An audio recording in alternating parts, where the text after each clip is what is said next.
당신 오늘부터 여기 주인 아니야. 짐 싸서 나가. 유진 씨가 이사 오실 건데 방 좀 비워줘야지 안 그래 여보? 그래 여보? 이혼 서류야. 도장 줬어. 오늘 안으로 나가고. 어머님은 요양원 알아봐야 할 것 같아요. 치매 환자랑 같이 못 살겠어요. 빨리 안 나가요? 당신 친정 재산 포기한 거 진짜 바보 같았어. 그것만 받아왔어도 우리가 편했을 텐데. 나는 새 인생 살 거야. 당신 같은 늙은이랑 못 살아. 당신 혜진은 그 말들을 듣는 순간 30년이 무너지는 소리를 들었다. 58살 생일 아침이었다. 혜진은 새벽 5시에 일어나 밥을 했다. 시어머니와 남편 민철의 아침상을 차렸다. 30년 동안 단 하루도 빠지지 않고 한 일이었다. 식탁에 앉자마자 민철이 서류 한 장을 던졌다. 이혼 신청서였다. 혜진이 서류를 들여다보는 사이 현관문이 열렸다. 40대 초반으로 보이는 화려한 여자가 들어왔다. 유진이라는 이름의 요가 강사였다. 민철의 불륜녀였다. 유진은 혜진의 집을 천천히 둘러보며 거실 소파를 손으로 쓸어봤다. 안방 문을 열어보더니 고개를 저었다. 혜진은 믿을 수 없었다. 자기 집에서 남의 여자가 인테리어 계획을 세우고 있었다. 시어머니 이경숙은 거실 구석 의자에 멍하니 앉아 계셨다. 82세 시어머니는 6개월 전 경도인지장애 진단을 받았다. 입을 벌리고 허공을 보고 계셨다. 아들 준호와 며느리는 소파에 앉아 눈치만 봤다. 아무도 혜진을 막지 않았다. 민철이 볼펜을 던졌다. 혜진은 떨리는 손으로 도장을 찍었다. 30년을 함께 산 집이었다. 시부모 모시고 남편 뒷바라지하고 아들 키우며 살았던 집이었다. 이제 그 집에서 쫓겨나는 것이었다. 유진이 소파에 앉으며 다리를 꼬았다. 혜진은 방으로 들어가 캐리어에 옷을 담았다. 30년 동안 모은 것이 고작 캐리어 하나였다. 거실로 나오는데 시어머니 방문이 벌컥 열렸다. 시어머니가 낡은 봉투 하나를 들고 나왔다. 갈색 서류 봉투였다. 누렇게 변색되어 있었다. 시어머니는 봉투를 혜진에게 던졌다. 봉투가 바닥에 떨어졌다. 혜진이 주워들자 묵직했다. 시어머니는 다시 방으로 들어갔다. 민철이 혜진을 밀었다. 혜진은 캐리어를 끌고 대문을 나섰다. 뒤에서 유진의 목소리가 들렸다.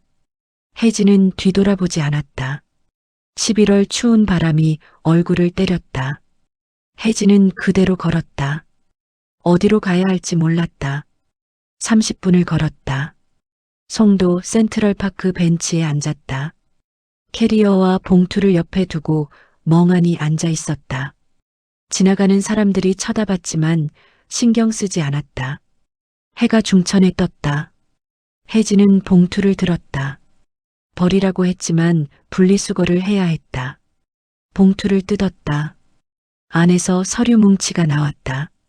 등기부등본이었다. 혜진은 천천히 펼쳤다. 소유자 란에 적힌 이름은 김혜진이었다. 부평역 앞 상가 건물 1층과 2층 전체가 혜진 명의였다. 다음 서류를 펼쳤다. 송도 카페 건물 등기부등본이었다. 이것도 혜진 명의였다. 통장이 2개 나왔다. 첫 번째 통장을 펼쳤다. 임대료가 매달 자동이체되고 있었다. 잔액은 8,500만 원이었다. 두 번째 통장은 정기예금이었다. 5억 원이 들어 있었다. 혜진의 손이 떨렸다. 마지막으로 쪽지 한 장이 나왔다. 시어머니의 손글씨였다. 혜진아, 넌 내 딸이었다. 30년 고생했다. 이제 자유롭게 살아라. 저놈들한테 절대 지지 마라. 이 돈은 내 거다. 당당하게 써라.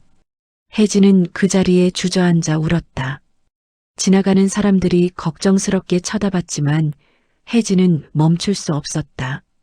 30년 동안 참았던 눈물이 쏟아졌다. 혜진은 친구 미란에게 전화를 걸었다. 미란은 30년 지기 친구였다. 미란아, 나 혜진이야.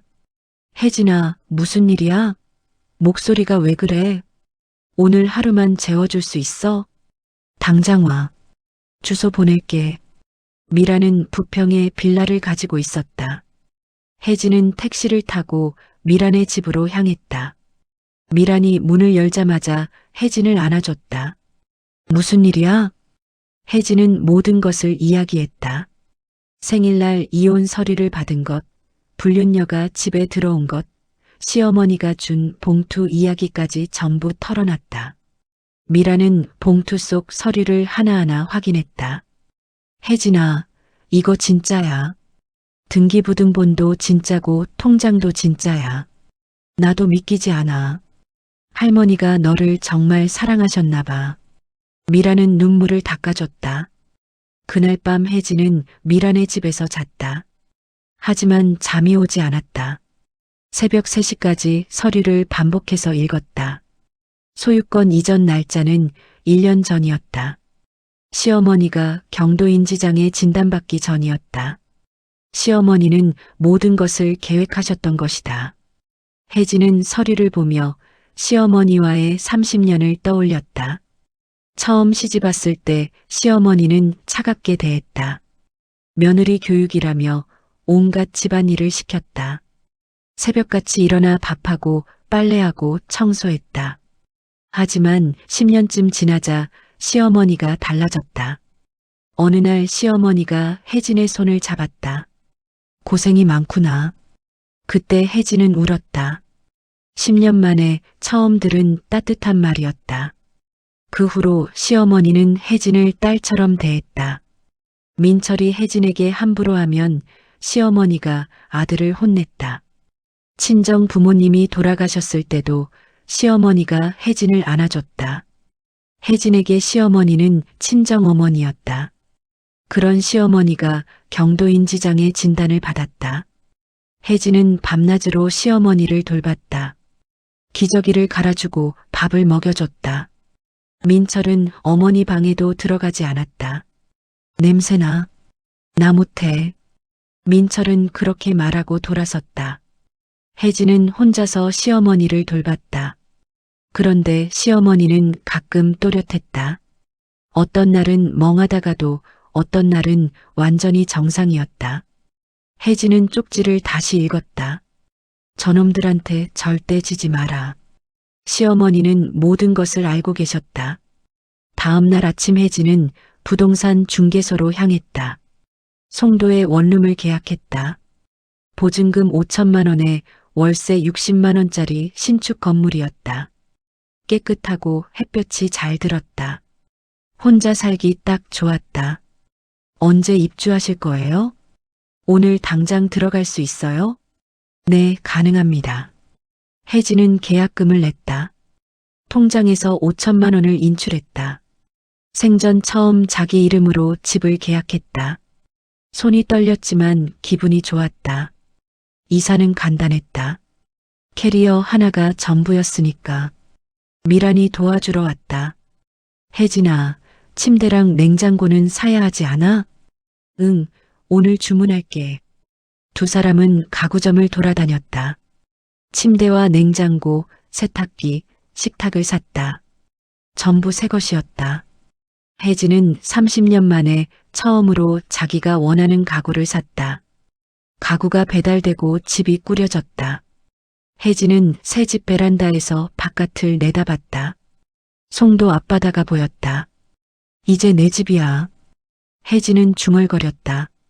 그날 밤 혜진은 불을 끄지 못했다. 새벽 2시 누군가 문을 두드리는 소리에 깼다. 없었다. 심장이 미친 듯이 뛰었다. 또 쫓겨나는 꿈을 꿨다. 혜진은 벽에 등을 기대고 앉아 아침이 올 때까지 기다렸다. 사흘 후 혜진에게 준호에게서 전화가 왔다. 엄마, 할머니가 병원에 계셔. 무슨 일인데? 갑자기 쓰러지셨어. 아빠가 119 불렀어. 어느 병원이야? 인천의료원이야. 빨리 와봐. 혜진은 급하게 택시를 잡아탔다. 병원까지 20분이 걸렸다. 중환자실 앞에 민철과 유진이 서 있었다. 준호와 며느리도 와 있었다. 어머님은 어떻게 되셨어요? 혜진이 물었다. 민철이 고개를 돌렸다. 너는 왜 왔어? 어머님 뵈러 왔어요. 이혼했으면 남인데 왜 와? 유진이 끼어들었다. 맞아요. 이제 가족도 아닌데 왜 왔어요? 보호자도 아니잖아요. 혜진은 대답하지 않았다. 의사가 나왔다. 보호자분 계세요? 민철이 다가갔다. 제가 아들입니다. 환자분이 많이 약하십니다. 제대로 식사를 못 하신 것 같고 약도 안 드신 것 같아요. 그럴 리가요. 저희가 잘 챙겼는데요. 유진이 발뺌했다. 의사는 차트를 보여줬다. 영양실조 상태입니다. 탈수 증상도 있고요. 며칠 동안 제대로 못 드신 것 같습니다. 혈압도 많이 떨어졌고 혈당도 낮습니다. 혜진은 가슴이 철렁 내려앉았다. 자기가 집을 떠난 후 시어머니를 제대로 돌보지 않았던 것이다. 면회는 가능한가요? 혜진이 물었다. 보호자만 가능합니다. 의사가 대답했다. 저는 보호자 아닙니다. 하지만 30년을 모신 며느리입니다. 혜진의 목소리는 떨렸다. 의사는 민철을 봤다. 보호자분이 허락하시면 가능합니다. 민철은 고개를 저었다. 안 됩니다. 이 사람은 이혼한 남입니다. 혜진은 중환자실 유리창 너머로 시어머니를 봤다. 산소호흡기를 달고 누워 계셨다. 눈을 감고 계셨다. 혜진은 유리창에 손을 댔다. 시어머니가 눈을 떴다. 혜진을 봤다. 입술이 움직였다. 소리는 들리지 않았지만 입모양으로 알 수 있었다. 혜진아. 혜진은 눈물을 흘렸다. 시어머니도 눈물을 흘리셨다. 간호사가 나왔다. 보호자 아니신 분은 나가주세요. 혜진은 복도로 나왔다. 준호가 다가왔다. 엄마, 괜찮아? 응, 괜찮아. 할머니가 엄마만 찾으셔. 아빠랑 유진 이모 오면 소리 지르시고 난리야. 그래. 응. 어제도 유진 이모가 면회 왔다가 할머니가 베개 던지셨어. 유진 이모 얼굴에 맞았어. 혜진은 준호를 안아줬다. 할머니 곁에 있어줘. 엄마는 밖에서라도 지킬게. 준호는 고개를 끄덕였다. 혜진은 병원 로비에 앉아 기다렸다. 2시간이 지났다. 민철과 유진이 나왔다. 우리 먼저 갈게요. 병원비는 나중에 정산하죠. 유진이 말했다. 혜진은 일어나 원무과로 갔다. 환자 이경숙 응급실비와 검사비 제가 낼게요. 보호자이신가요? 며느리입니다. 보호자 동의가 필요한데요. 제가 먼저 내고 나중에 정산할게요. 급한 치료 필요하시잖아요. 혜진은 카드를 내밀었다. 응급실비와 검사비는 180만 원이었다. 혜진은 한치의 망설임 없이 카드를 긁었다. 영수증을 받아들고 중환자실로 다시 갔다. 간호사에게 물었다. 제가 응급비용 냈는데 잠깐만 면회 가능할까요? 보호자 동의가 있어야 해요. 보호자는 집에 갔어요. 환자분이 절 찾으시는데요. 간호사는 잠시 고민하다가 고개를 끄덕였다. 5분만 들어가세요. 혜진은 중환자실로 들어갔다. 시어머니가 누워 계셨다. 혜진이 다가가자 시어머니가 눈을 떴다. 혜진아? 네, 어머님. 왔어요. 시어머니는 혜진의 손을 잡았다. 봉투 받았지? 네, 받았어요. 열어봤어? 네. 그럼 됐어. 이제 내 걱정하지 마. 너 잘 살아. 시어머니의 목소리는 약했지만 또렷했다. 어머님 건강하세요. 제가 자주 올게요. 안 돼. 저놈들이 너 괴롭힐 거야. 오지 마. 괜찮아요. 저 이제 강해요. 시어머니는 미소를 지었다. 착한 내 딸. 간호사가 들어왔다. 시간 됐어요. 혜진은 시어머니 손을 놓았다. 어머님, 또 올게요. 시어머니는 고개를 끄덕였다. 혜진은 중환자실을 나왔다. 복도를 걸으며 눈물을 닦았다. 사흘 후 시어머니는 퇴원했다. 민철이 집으로 모셨다.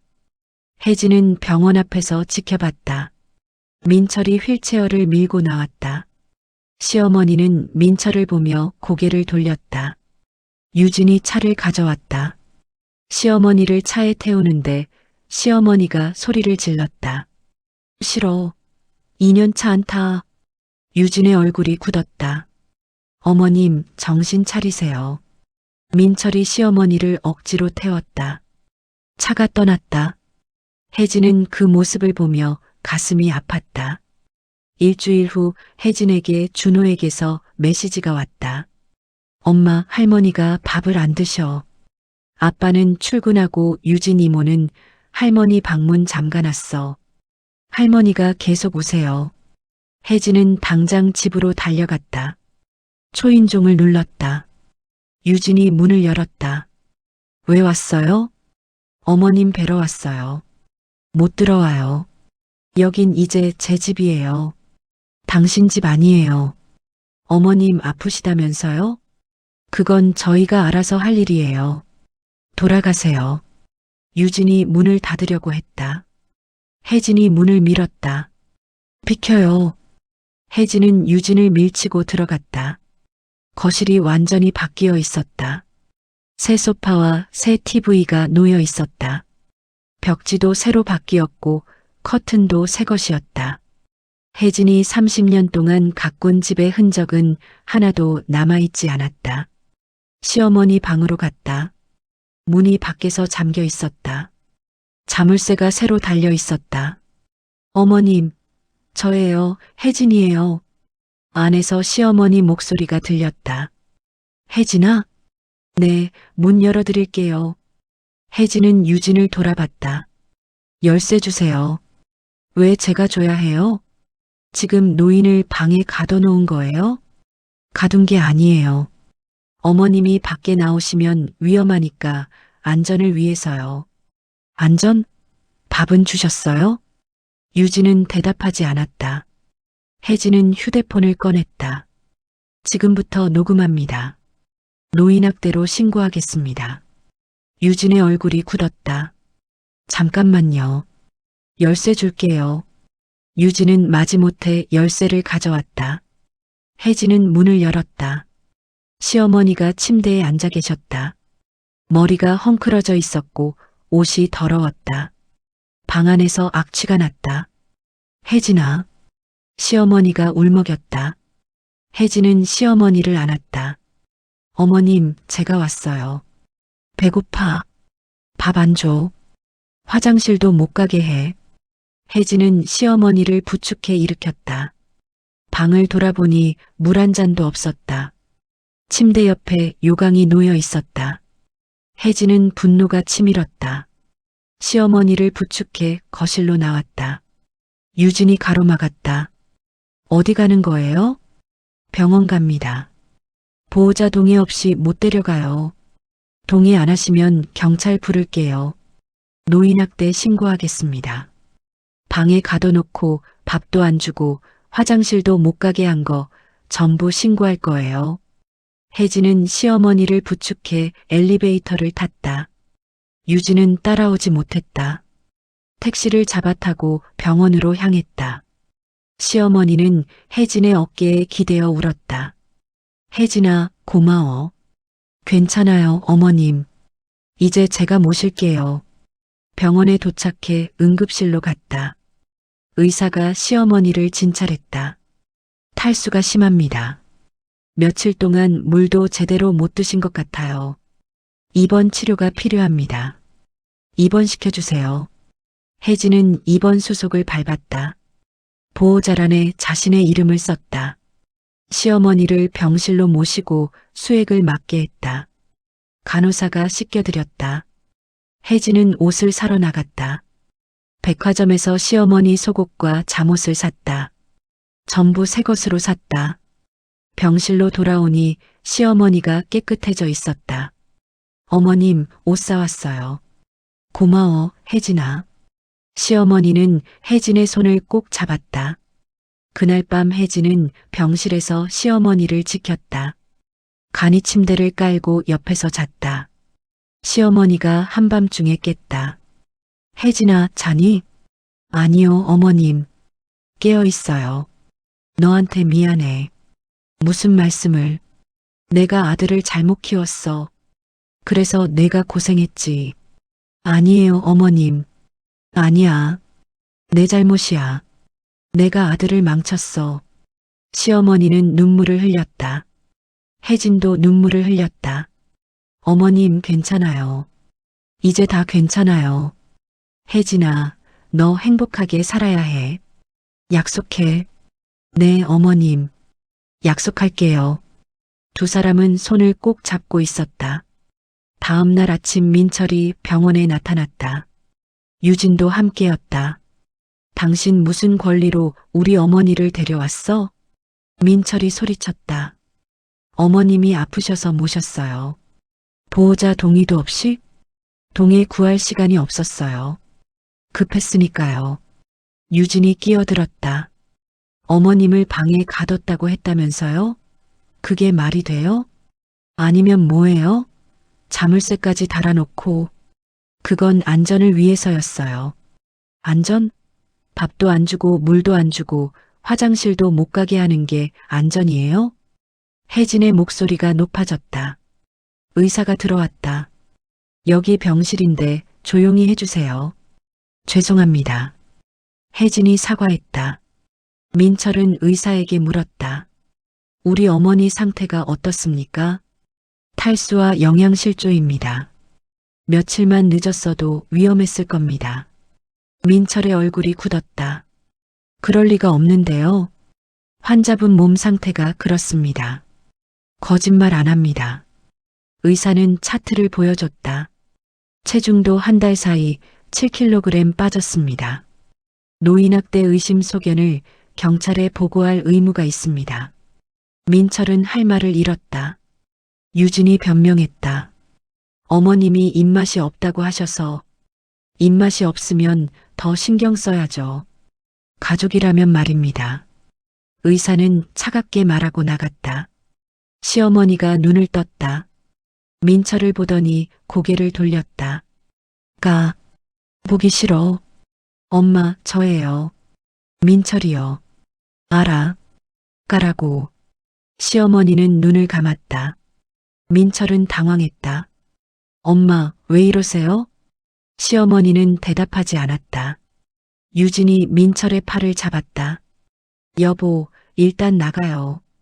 어머님 피곤하신가 봐. 두 사람은 병실을 나갔다. 혜진은 시어머니 곁에 앉았다. 어머님 괜찮으세요? 응. 저놈들 갔지? 네, 갔어요. 다행이다. 시어머니는 눈을 떴다. 눈빛이 또렷했다. 혜진아, 내 부탁 하나만 들어줘. 말씀하세요. 나 여기서 태어나면 저놈들 집에 안 갈 거야. 그럼 어디 가실 건데요? 요양병원 보내줘. 어머님, 제가 모실게요. 안 돼. 넌 내 인생 살아야 해. 시어머니는 고개를 저었다. 저는 어머님 모시는 게 좋아요. 안 돼. 넌 자유롭게 살아야 해. 나 때문에 또 묶이면 안 돼. 시어머니의 목소리는 단호했다. 혜진은 눈물을 흘렸다. 어머님, 울지 마. 요양병원도 좋은 데 많아. 거기 가면 편하게 지낼 수 있어. 정말 괜찮으세요? 응, 내 결정이야. 혜진은 고개를 끄덕였다. 며칠 후 시어머니는 퇴원했다. 혜진은 송도에 있는 요양병원을 알아봤다. 깨끗하고 시설이 좋은 곳이었다. 한 달에 300만 원이었다. 비쌌지만 혜진은 망설이지 않았다. 시어머니를 모시고 요양병원에 갔다. 방은 1인실이었다. 창밖으로 바다가 보였다. 어머님, 여기 어때요? 좋다. 마음에 들어. 시어머니는 미소를 지었다. 혜진은 짐을 풀어드렸다. 새로 산 옷들을 옷장에 걸었다. 세면도구를 욕실에 놓았다. 혜진아, 너무 신경 쓰지 마. 나 혼자 할 수 있어. 괜찮아요. 제가 하고 싶어서 하는 거예요. 혜진은 시어머니 방을 정리했다. 작은 화분도 창가에 놓았다. 어머님, 자주 올게요. 응. 근데 너무 자주 오지 마. 너 인생 살아야지. 알겠어요. 혜진은 시어머니를 안아드렸다. 시어머니도 혜진을 꼭 안았다. 고마워, 내 딸. 혜진은 요양병원을 나섰다. 뒤돌아보니 시어머니가 창가에서 손을 흔들고 계셨다. 혜진도 손을 흔들었다. 그날 저녁 혜진은 집에 돌아와 통장을 확인했다. 임대료가 이번 달에도 들어와 있었다. 부평상가에서 550만 원, 송도 카페에서 380만 원이었다. 한 달 수입이 930만 원이었다. 혜진은 믿기지 않았다. 30년 동안 남편에게 손 벌려 생활비 받으며 살았는데 이제는 자기 돈이 있었다. 하지만 그날 밤도 혜진은 잠을 이루지 못했다. 가게를 열어야 할까? 아니면 그냥 쉬어야 할까? 혜진은 아직 자신이 없었다. 다음 날 혜진은 부평상가를 보러 갔다. 1층은 편의점이 들어와 있었다. 2층은 헬스장이었다. 건물은 깨끗했고 임차인들도 만족해하는 것 같았다. 혜진은 1층 편의점에 들어갔다. 사장님, 안녕하세요. 안녕하세요. 누구세요? 저 이 건물 주인이에요. 아, 그러시구나. 처음 뵙겠습니다. 사장은 반갑게 인사했다. 불편한 건 없으세요? 없어요. 건물 관리 잘 되고 있어요. 다행이네요. 혜진은 편의점을 둘러봤다. 깨끗하고 물건도 잘 정리되어 있었다. 앞으로도 잘 부탁드려요. 네, 저도요. 혜진은 편의점을 나섰다. 2층 헬스장도 들렀다. 관장이 반갑게 맞았다. 건물주님이시죠?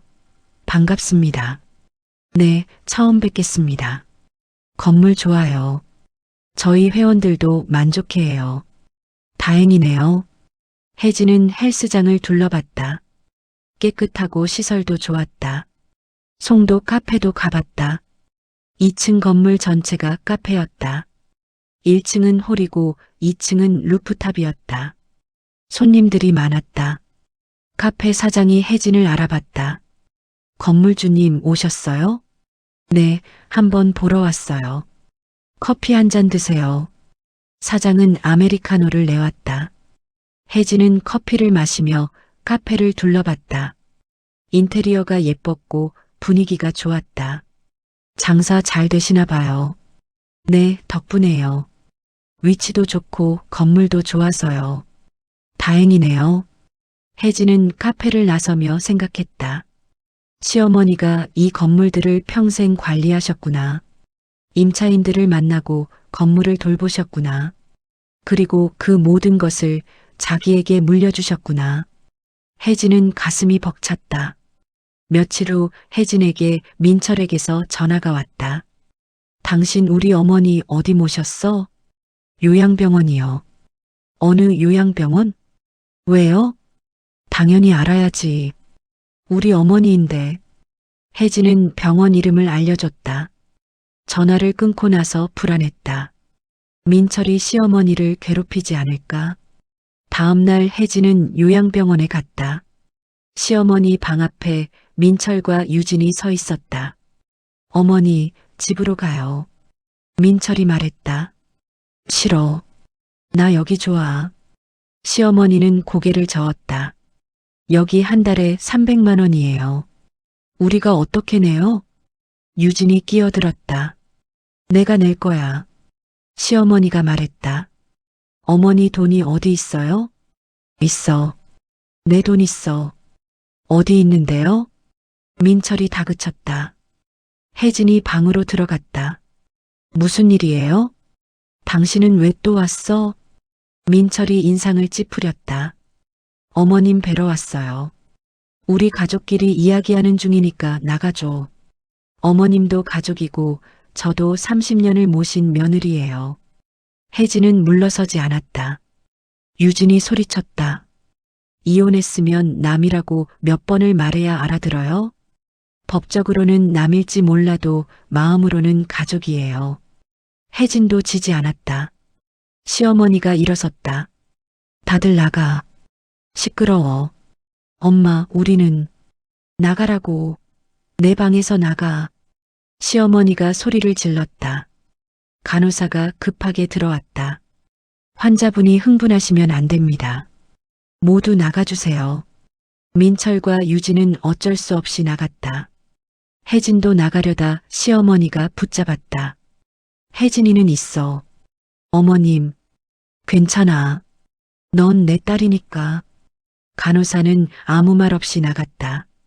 문이 닫히고 시어머니가 말했다. 저놈들이 내 돈 노리고 있어. 알아요. 근데 내 돈은 이미 다 내 거야.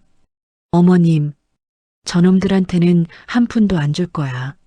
시어머니의 목소리는 단호했다. 그런데 나중에 문제되지 않을까요? 문제 안 돼. 내가 다 준비해놨어. 무슨 준비요? 유언장. 변호사한테 맡겨놨어. 혜진은 놀랐다.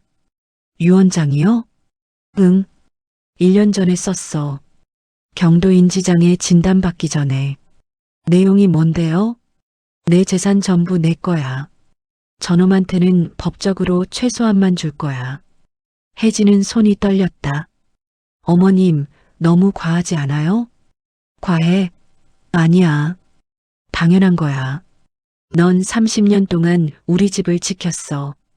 저놈은 뭐 했어? 밖에서 놀아놨잖아. 시어머니는 화가 난 목소리로 말했다. 그래도 뭐야? 넌 자격 있어. 당당하게 받아. 혜진은 눈물을 흘렸다. 시어머니가 혜진을 안아줬다. 울지 마. 이건 내가 너한테 주는 마지막 선물이야. 혜진은 시어머니 품에서 한참을 울었다. 그날 저녁 혜진은 집으로 돌아왔다. 미란이 전화를 걸어왔다. 혜진아, 괜찮아? 응, 괜찮아. 할머니는 어떠세요? 요양병원에 계셔. 거기가 편하시대. 그래. 그게 나을 수도 있지. 근데 미란아. 왜? 시어머니가 유언장을 써놓으셨대. 진짜? 응. 재산을 다 나한테 주신대. 혜진아. 미란의 목소리가 떨렸다. 나 어떻게 받아도 되는 걸까? 당연하지. 넌 30년 동안 그 집안을 지켰잖아. 그래도 아들이 있는데. 그 아들이 뭐 했는데? 엄마 밥도 안 주고 방에 가둬놓고. 미라는 화가 난 목소리로 말했다. 그래도 법적으로도 문제 없어. 할머니가 정신 멀쩡할 때 쓰신 거잖아. 근데 나중에 민철이가 소송 걸면 어떡해? 걸면 이기면 되지. 증거도 다 있잖아. 병원 기록, 간호사 증언, 내가 낸 병원비 영수증. 미란의 말에 혜진은 조금 안심이 됐다. 고마워, 미란아. 뭘? 우리 사이에. 전화를 끊고 혜진은 생각에 잠겼다. 정말 받아도 되는 걸까? 30년 동안 헌신한 대가로 받는 것이니 당연한 걸까? 혜진은 창밖을 봤다. 밤하늘에 별이 반짝이고 있었다. 며칠 후 혜진에게 낯선 번호로 전화가 왔다. 여보세요? 혜진 씨죠? 저는 김정우 변호사입니다. 변호사님이요? 네. 이경숙 여사님의 변호사입니다. 혜진은 긴장했다. 무슨 일로 전화하셨어요? 여사님께서 혜진 씨를 한번 만나자고 하셨습니다. 언제요? 이번 주 금요일 오후 2시 가능하신가요? 네, 가능해요. 그럼 제 사무실로 오시면 됩니다. 주소 문자로 보내드리겠습니다. 알겠습니다. 전화를 끊고 혜진은 불안했다. 무슨 일일까? 금요일이 되었다. 혜진은 변호사 사무실로 갔다. 인천 구월동에 있는 큰 로펌이었다. 김정우 변호사가 나왔다. 40대 중반으로 보이는 남자였다. 혜진 씨죠? 반갑습니다. 네, 안녕하세요. 두 사람은 회의실로 들어갔다. 시어머니도 와 계셨다. 어머님, 혜진아 왔구나. 시어머니는 미소를 지었다. 어떻게 나오셨어요? 변호사님이 모셔주셨어. 혜진은 의자에 앉았다. 변호사가 서류를 꺼냈다. 오늘 모신 이유는 유언장 확인 때문입니다. 유언장이요? 네. 여사님께서 작년에 작성하신 유언장입니다. 변호사는 서류를 펼쳤다. 김정우 변호사가 서류 하나를 더 꺼냈다.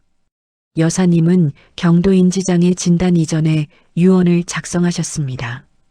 이건 대학병원 신경과 전문의 소견서입니다. 혜진은 서류를 내려다봤다. 판단 능력 유지, 의사결정 가능. 또 하나 있습니다. 변호사는 태블릿을 켰다. 화면 속에서 시어머니가 또렷한 목소리로 말했다. 나는 정신이 온전한 상태에서 이 유언을 남깁니다. 이 선택은 누구의 강요도 아닙니다. 공증 유언이고 영상 녹취까지 남아 있습니다. 법적으로 다툴 여지는 거의 없습니다. 변호사의 설명에 혜진은 고개를 끄덕였다. 읽어드리겠습니다. 변호사는 천천히 읽었다. 나 이경숙은 정신이 온전한 상태에서 이 유언장을 작성한다. 나의 모든 재산은 며느리 김혜진에게 증여한다. 부평 상가 건물, 송도 카페 건물, 예금 5억 원 전부를 김혜진에게 준다. 아들 민철에게는 법정 유류분만 지급한다. 혜진은 손이 떨렸다. 이게 법적으로 완전히 유효한 유언장입니다. 변호사가 말했다.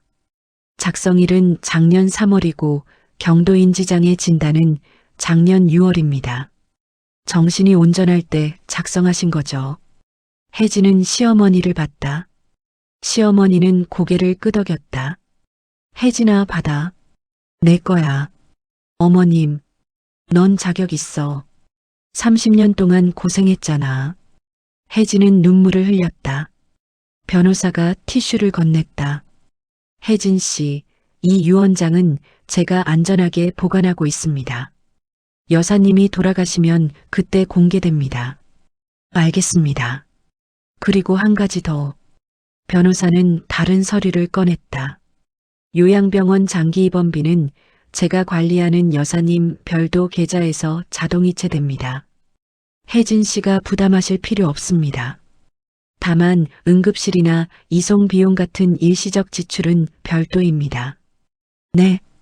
여사님 명의 계좌가 하나 더 있습니다. 거기서 매달 요양병원비가 나갑니다. 혜진은 놀랐다. 저는 몰랐어요. 여사님께서 비밀로 하셨죠. 시어머니가 말했다. 너한테 부담 주기 싫었어. 어머님. 혜진은 시어머니를 안았다. 시어머니도 혜진을 꼭 안아주었다. 변호사 사무실을 나서며 혜진은 시어머니와 함께 카페에 갔다. 어머님, 커피 드세요. 고마워. 두 사람은 창가에 앉았다. 혜진아, 나 얼마 못 살 것 같아. 무슨 말씀을. 아니야. 나이가 있잖아. 82살이면 언제 가도 이상하지 않지. 시어머니는 담담하게 말했다. 그런 말씀하지 마세요. 혜진아, 내 말 들어. 내가 죽으면 저놈들이 난리 칠 거야. 알아요. 그래도 너 흔들리지 마. 이건 내 거야. 당당하게 지켜. 네, 어머님. 약속해. 약속할게요. 시어머니는 혜진의 손을 꼭 잡았다. 너는 내 딸이야. 30년 전에 우리 집에 온 그날부터 내 딸이었어. 혜진은 눈물을 흘렸다. 저도 어머님을 엄마처럼 생각했어요. 나도 알아. 그래서 이렇게 하는 거야. 두 사람은 한참을 손을 잡고 있었다. 해가 지고 있었다. 노을이 아름다웠다. 석 달이 지났다. 혜진은 조금씩 일상을 되찾고 있었다. 매주 2번씩 요양병원에 가서 시어머니를 뵀다. 건물 임대료도 꾸준히 들어왔다. 혜진은 부평의 작은 반찬 가게를 열기로 결심했다. 혼자 살면서 할 일이 필요했다. 미란이 함께 준비를 도와줬다. 혜진아, 가게 이름은 뭐로 할 거야? 혜진이네 밥상. 어때? 좋다. 따뜻한 느낌이야. 가게를 준비하는 동안 혜진은 가끔 손님 앞에서 움츠러들었다. 큰 목소리에 놀라고 누군가 다가오면 긴장했다. 30년의 상처가 아직 남아 있었다. 혜진아, 괜찮아? 미란이 물었다. 응. 좀 적응이 필요해. 천천히 해. 시간이 약이야. 김치, 장조림, 나물 반찬을 만들었다. 손님들이 조금씩 늘었다. 사장님, 여기 김치 진짜 맛있어요. 감사합니다. 또 오세요. 혜진은 조심스럽게 웃으며 손님을 맞았다. 완전히 회복된 건 아니었지만 조금씩 나아지고 있었다. 그날 저녁 가게 문을 닫는데 민철이 나타났다. 당신 잘 살고 있네? 무슨 일이에요? 어머니, 요양병원비 누가 내는 거야? 그건 당신이 내는 거지. 민철의 목소리는 날카로웠다. 그게 중요해요? 당연하지. 어머니는 우리 어머니인데 당신이 왜 내? 어머님이 원하세요. 원하긴 뭘 원해. 경도인지장애 환자가 뭘 안다고. 혜진은 참을 수 없었다. 어머님은 정신 멀쩡하세요. 모든 걸 다 아시고 계세요. 민철의 얼굴이 굳었다. 무슨 소리야? 어머님이 모든 걸 보고 계셨어요. 당신들이 어떻게 하는지. 말도 안 돼. 믿고 싶지 않으시겠죠. 하지만 사실이에요. 혜진은 가게 문을 잠그고 걸어갔다. 민철이 뒤따라왔다. 야, 김혜진. 혜진은 돌아보지 않았다. 어머니 재산 어떻게 되는 거야? 혜진은 멈춰섰다. 그게 궁금하셨어요? 당연하지. 나는 아들이야. 아들이면 뭐해요? 어머니를 방에 가둬놓고 밥도 안 주면서. 민철은 할 말을 잃었다. 어머니 재산은 어머니 뜻대로 될 거예요. 무슨 뜻이야? 나중에 아시게 될 거예요. 혜진은 다시 걸었다. 민철은 더 이상 따라오지 않았다. 며칠 후 혜진의 집 우편함에 내용 증명이 도착했다. 유류분 반환 청구 예고. 손이 떨렸다. 그날 밤 혜진은 잠을 이루지 못했다. 시어머니 얼굴이 떠오르고 민철의 목소리가 귓가에 맴돌았다. 내가 뭘 안다고 받아. 다음 날 요양병원에서 전화가 왔다.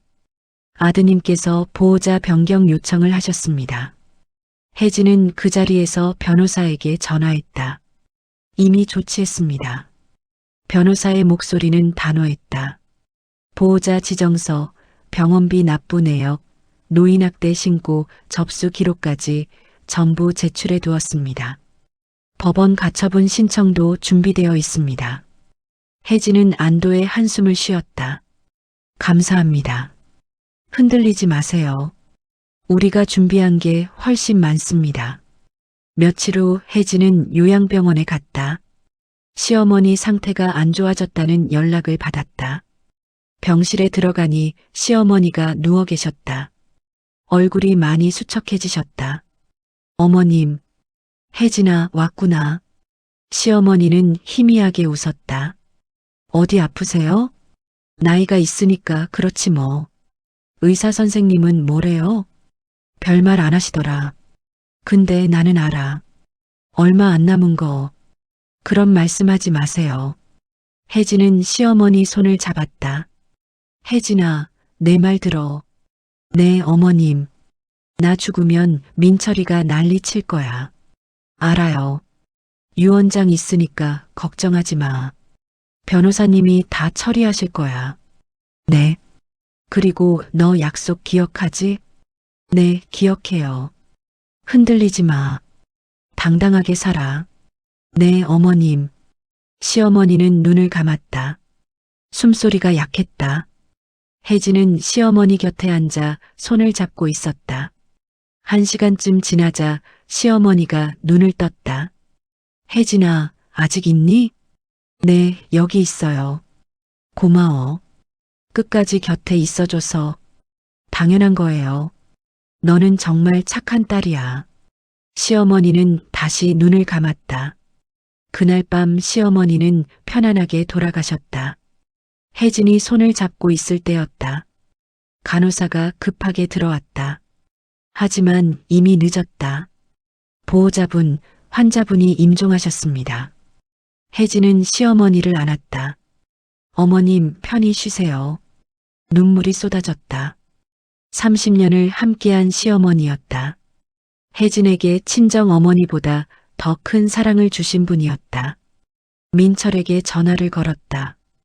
어머님이 돌아가셨어요. 뭐? 지금 병원에 오세요. 민철은 1시간 후에 도착했다. 유진도 함께였다. 엄마. 민철은 시어머니를 보며 울었다. 하지만 혜진은 알았다. 그 눈물이 진짜가 아니라는 것을. 장례식은 요양병원 장례식장에서 치러졌다. 혜진이 모든 준비를 했다. 상주는 민철이었지만 실제로 일을 한 것은 혜진이었다. 조문객들이 왔다. 고인의 명복을 빕니다. 혜진은 구석에 앉아 조용히 지켰다. 준호가 다가왔다. 엄마, 괜찮아? 응, 괜찮아. 할머니 많이 보고 싶을 거야. 응. 혜진은 눈물을 닦았다. 이틀 후 발인이 있었다. 화장을 하고 유고를 모셨다. 혜진은 끝까지 함께했다. 민철과 유진은 형식적으로만 참여했다. 장례가 끝나고 일주일 후였다. 김정호 변호사에게서 연락이 왔다. 혜진 씨, 유 원장 공개일을 잡으려고 합니다. 언제요? 이번 주 금요일 오후 2시 어떠세요? 네, 좋아요. 민철 씨에게도 연락하겠습니다. 알겠습니다. 혜진은 긴장했다. 드디어 그날이 온 것이다. 금요일이 되었다. 혜진은 변호사 사무실로 갔다. 민철과 유진, 준호 부부도 와 있었다. 모두 회의실에 앉았다. 변호사가 유언장을 꺼냈다. 지금부터 고 이경숙 여사의 유언장을 공개하겠습니다. 민철은 긴장한 표정이었다. 유진도 마찬가지였다. 변호사는 천천히 읽기 시작했다.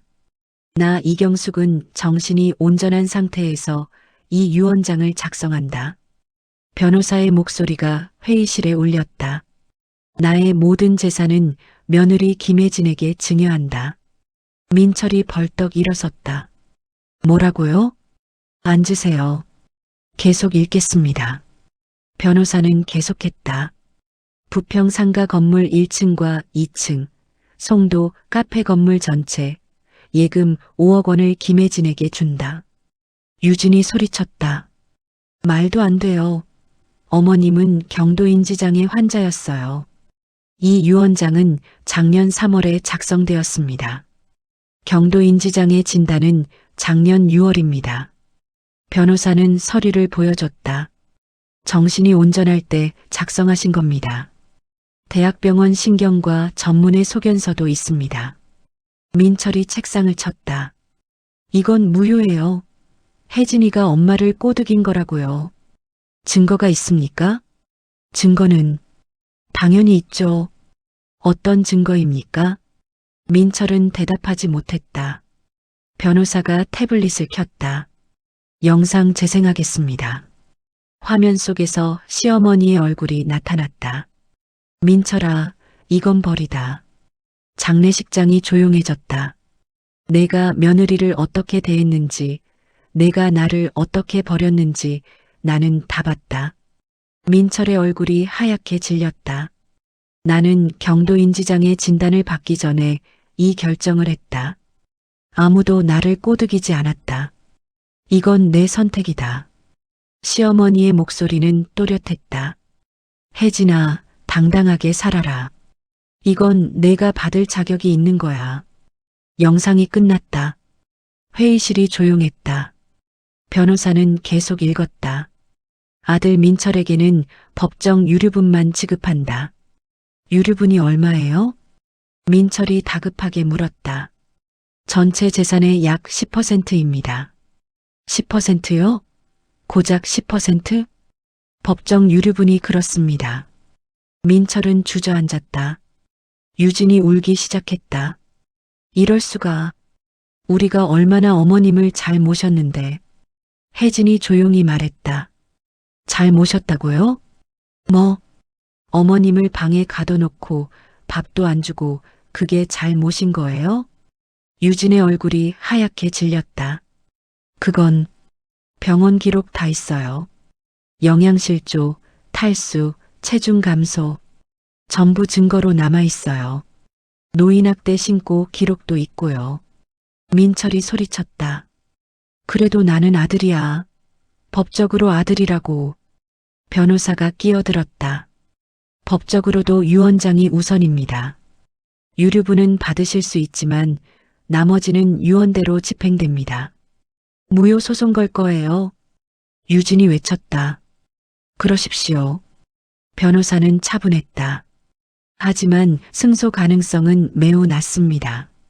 공증 유언이고 영상 증거가 있고 의사 소견서가 있습니다. 무엇보다 노인학대 기록이 있습니다. 민철은 할 말을 잃었다. 변호사는 마지막 부분을 읽었다. 민철아, 너는 내 아들이다. 하지만 너는 가장으로서 실격이었다. 30년 동안 혜진이가 우리 집을 지켰다. 너는 밖에서 놀기만 했다. 어머니를 방에 가둬놓고 밥도 안 준 것을 내가 다 알고 있다. 혜진이는 내 딸이다. 내 재산은 내 딸에게 주는 것이 당연하다. 회의실이 조용해졌다. 민철은 고개를 숙였다. 유진은 울고 있었다. 혜진은 눈물을 흘렸다. 어머님, 변호사가 서류를 혜진에게 내밀었다. 여기 사인하시면 됩니다. 혜진은 떨리는 손으로 펜을 들었다. 민철이 소리쳤다. 사인하지 마. 왜요? 이건 내 거야. 원래 내 거라고. 혜진은 민철을 봤다. 당신 거였던 적이 없어요. 어머님 거였어요. 엄마가 돌아가시면 당연히 아들한테 오는 거잖아. 당연한 게 어디 있어요? 어머님이 주고 싶은 사람한테 주시는 거죠. 혜진은 서류에 사인했다. 민철이 달려들려고 했다. 준호가 아버지를 막았다. 아버지, 그만하세요. 비켜. 안 비켜요. 할머니 뜻이잖아요. 민철은 아들을 밀쳤다. 변호사가 경비를 불렀다. 민철 씨, 진정하세요. 안 그러면 경찰 부릅니다. 민철은 어쩔 수 없이 물러섰다. 유진이 혜진에게 다가왔다.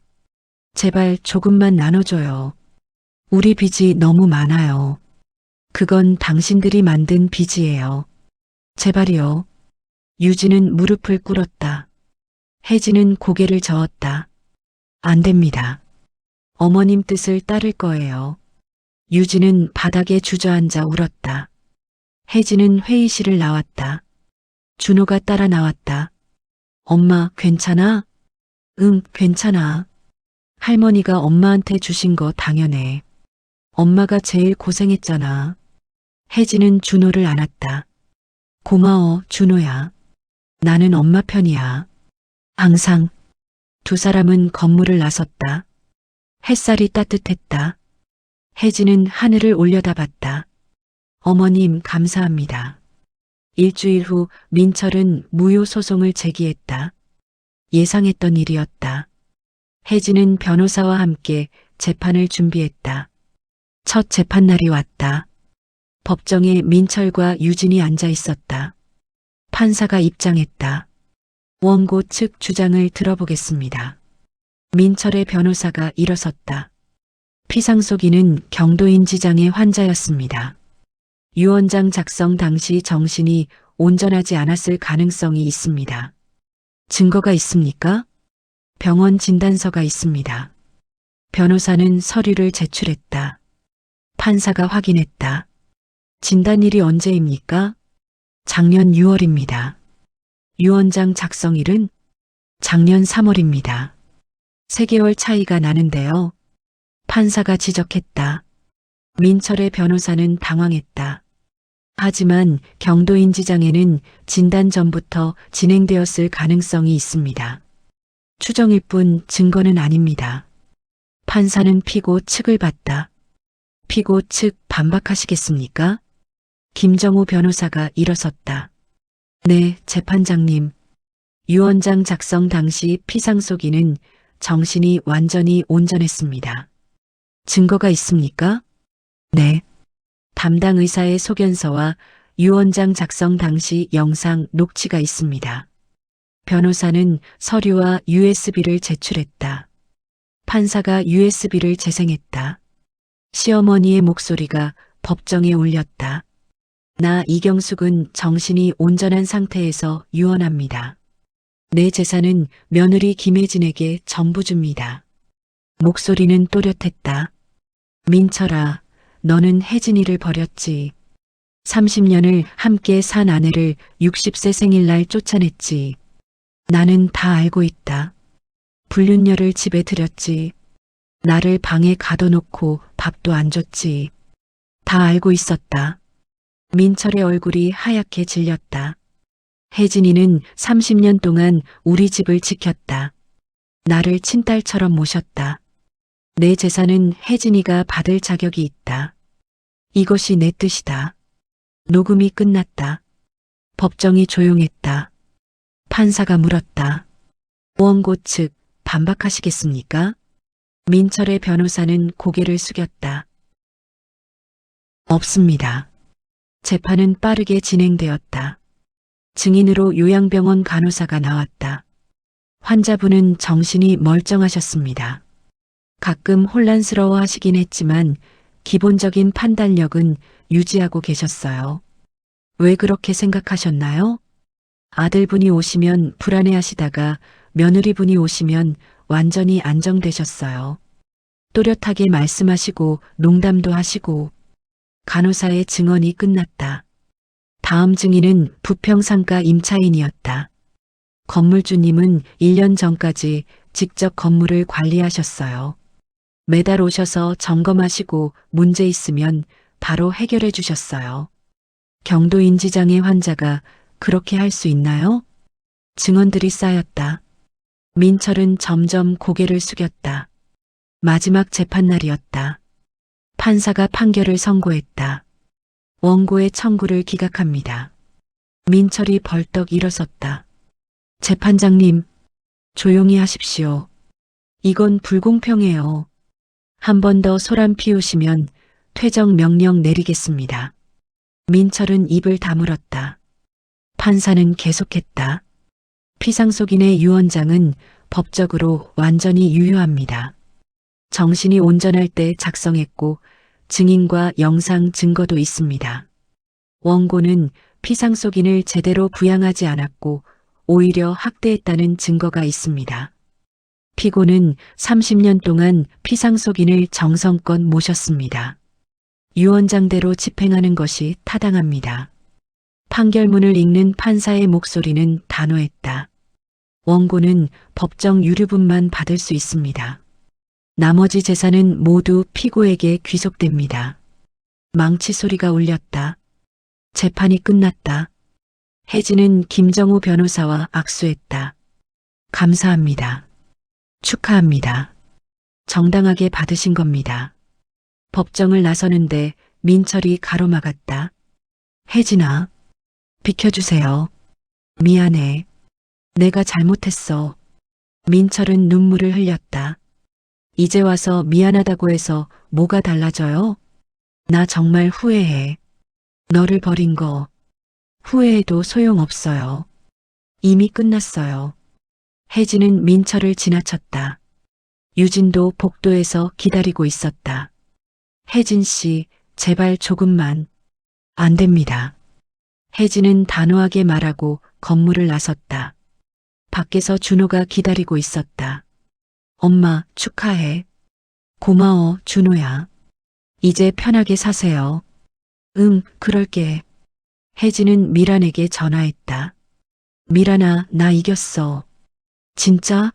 축하해. 고마워. 저녁에 보자. 그날 저녁 혜진과 미라는 송도 바닷가 레스토랑에서 만났다. 건배. 두 사람은 와인잔을 부딪혔다. 혜진아, 이제 뭐 할 거야? 반찬 가게 계속하려고. 진짜? 응. 재미있어. 손님들도 좋아하고. 돈은 충분한데 왜? 돈 때문이 아니야. 내가 하고 싶어서 하는 거야. 미라는 웃었다. 너 정말 변했다. 그래. 응. 예전엔 항상 눈치 보고 조심했는데 지금은 당당해. 혜진도 웃었다. 아직 완전히 회복된 건 아니야. 가끔 놀라고 가끔 무서워. 근데 조금씩 나아지고 있어. 그거면 됐어. 천천히 하면 돼. 응. 이게 진짜 나인 것 같아. 두 사람은 밤늦게까지 이야기했다. 다음날 혜진은 시어머니 봉안당을 찾았다. 꽃을 올리고 절을 했다. 어머님, 재판 이겼어요. 어머님 뜻대로 됐어요. 바람이 살랑 불었다. 감사했어요. 어머님이 제 인생을 바꿔주셨어요. 혜진은 한참을 앉아 있었다. 봉안당을 나서며 뒤돌아봤다. 어머님, 행복하게 살게요. 약속 지킬게요. 천천히요. 제 속도로요. 6개월이 지났다. 혜진의 반찬 가게는 번창했다. 단골 손님이 늘어나서 가게를 확장했다. 미란이 함께 일하기 시작했다. 사장님, 여기 김치 3kg 주세요. 네, 감사합니다. 혜진은 웃으며 손님을 맞았다. 예전처럼 큰 목소리에 움츠러들지 않았다. 완전히 회복된 건 아니지만 많이 나아졌다. 저녁에 가게를 정리하며 미란이 말했다. 혜진아, 너 요즘 정말 행복해 보여. 나도 그래. 처음으로 내 인생을 사는 것 같아. 잘 됐다. 넌 그럴 자격 있어. 집으로 돌아가는 길에 혜진은 바다를 봤다. 노을이 아름다웠다. 휴대폰을 꺼내 사진을 찍었다. 어머님, 보고 계세요? 저 이렇게 잘 살고 있어요. 혜진은 중얼거렸다. 집에 도착해 샤워를 하고 소파에 앉았다. 창밖으로 송도 야경이 보였다. 혜진은 차를 한 잔 마시며 생각했다. 60세에 새로 시작한 인생이었다. 쫓겨날 때는 세상이 무너지는 것 같았다. 하지만 지금은 자유로웠다.